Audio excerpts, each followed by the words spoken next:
আসসালামু আলাইকুম। ভারতের প্রধানমন্ত্রী নরেন্দ্র মোদী এবং বাংলাদেশের ক্ষমতাচ্যুত প্রধানমন্ত্রী শেখ হাসিনার প্রেম এতটাই মশগুল অবস্থায় আছে যে ভারতের প্রধানমন্ত্রী নরেন্দ্র মোদী বাংলাদেশের আর অন্য কারোর সাথে সম্পর্ক রাখতে চাচ্ছেন না। এমনকি বাংলাদেশের অন্তর্বর্তীকালীন সরকারের প্রধান ডক্টর মোহাম্মদ ইউনূসের সাথে একটি বৈঠক হওয়ার কথা ছিল থাইল্যান্ডের ব্যাংককে, সেই বৈঠকটিও তিনি করতে চাচ্ছেন না। তিনি তার প্রেমের যে দক্ষিণা বাতাস সেটা আরও কিছুদিন বয়ে নিয়ে যাওয়ার চেষ্টা করছেন।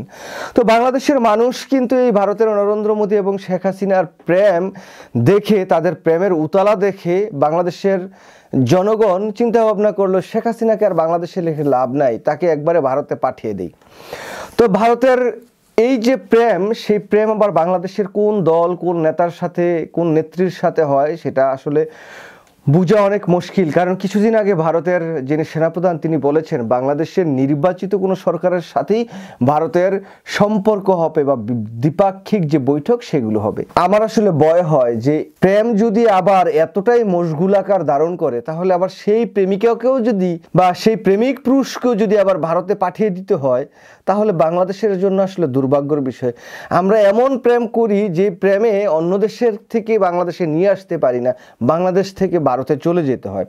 যাই হোক, তো এই যে নরেন্দ্র মোদী মানে যেই আচরণটা করছেন, এই আচরণটাতে কিন্তু আমি একেবারেই হতাশ না, আমি কিন্তু খুব উৎফুল্ল বোধ করছি। কারণ ডক্টর মোহাম্মদ ইউনূসের মতো একজন নোবেল লরিয়েট, একজন জগৎ বিখ্যাত মানুষ, একজন চা দোকানের সাথে, একজন চা দোকানদারের সাথে বৈঠক করতে কি এমন উথালা পাতালা করা লাগবে আমি বুঝি না। আসলে দরকার কি? একজন চা বিক্রেতার যোগ্যতা ওই তার প্রেমিক প্রেমিকা বা পরকীয়া সেসব নিয়ে মশগুল থাকবে। তো শেখ হাসিনার সাথে যেহেতু নরেন্দ্র মোদী পরকীয়ায় মশগুল আছেন, প্রেম ভালোবাসায় খুব মশগুল, সেটা করুক না কেন, সেটা করতে আমরা দেই না কেন? দেখেন, এই নরেন্দ্র মোদী কিছুদিন আগে মার্কিন যুক্তরাষ্ট্রের প্রেসিডেন্ট ডোনাল্ড ট্রাম্পের সাথে খুব পরকীয়া প্রেম ভালোবাসা করার চেষ্টা করেছিল এবং ভারত এই যে ডোনাল্ড ট্রাম্প সাহেব ক্ষমতায় চলে আসছে, সুতরাং এখন আর আমার কোনো চিন্তা নাই। চিন্তা আসলে কি নাই? কি চমৎকারভাবে গতকাল একটি রিপোর্ট প্রকাশিত হয়েছে যে ভারতের গোয়েন্দা সংস্থা র তাদের দেশেই মানে ভারতেই সংখ্যালঘু নির্যাতন করছেন, বিভিন্ন যারা ধর্মাবলম্বী লোক আছে তাদেরকে নির্যাতন অত্যাচার করছে, তাদেরকে হত্যা করছে। সেই জন্য এই সংস্থাটিকে মানে ভারতের গোয়েন্দা সংস্থা রটিকে যাতে মার্কিন কালো তালিকাভুক্ত করা হয়, তাকে নিষেধাজ্ঞার আওতায় আনা হয় সেটা বলছেন। আবার গতকাল কি আরেকটি রিপোর্ট আসছে যে ভারত মার্কিন যুক্তরাষ্ট্রে যে নেশা জাতীয় দ্রব্য বা হিরোইন, কোকেন এই টাইপের যত জিনিসপত্র আছে সেই তৈরি করার যে মেডিসিন সেটা মার্কিন যুক্তরাষ্ট্রে পাঠায়। এই ড্রাগস সাপ্লাই যারা আছেন তাদেরকেও নিষিদ্ধ করার একটি প্রক্রিয়া মার্কিন যুক্তরাষ্ট্রে চলছে। শুধু তাই নয়, ভারতে বিভিন্ন পণ্যের উপর মার্কিন যুক্তরাষ্ট্রও কিন্তু ইতিমধ্যে প্রায় 25% শুল্ক ট্যাপ করছে। তো দেখুন, এই যে নরেন্দ্র মোদী, তার যোগ্যতা ওই চা বানান পর্যন্ত। ভারতের অধিকাংশ লোকই তো অশিক্ষিত মূর্খ।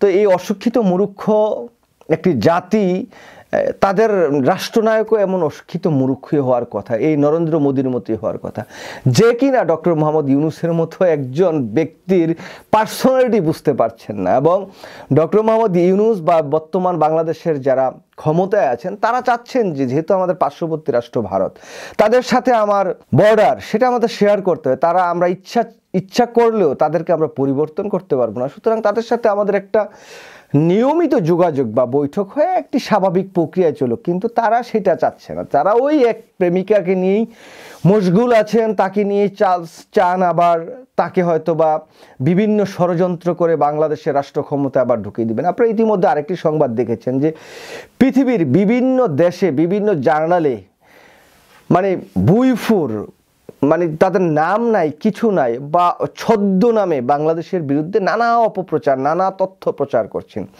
আর এই যে আর্টিকেলগুলো লিখছেন তারা কে? তারা হচ্ছেন ওই যে দাস, প্রভু, গোপাল, দত্ত, এই সব নানা নাম নিয়ে। সুতরাং তাদেরকে বলো বাংলাদেশের বিরুদ্ধে যত ষড়যন্ত্র করো কোনো লাভ হবে না।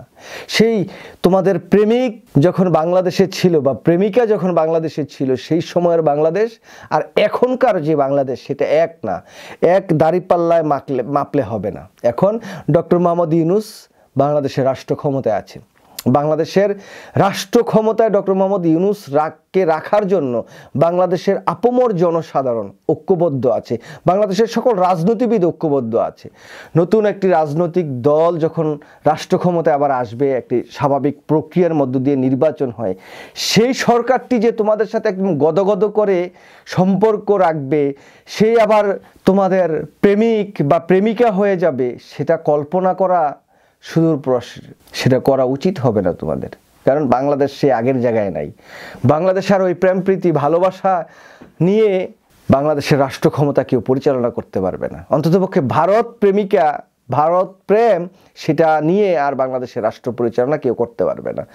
যেই করুক না কেন সেটা নিয়ে খুব বেশি দিন এগিয়ে যেতে পারবে বলে আমি অন্ততপক্ষে ব্যক্তিগতভাবে মনে করি।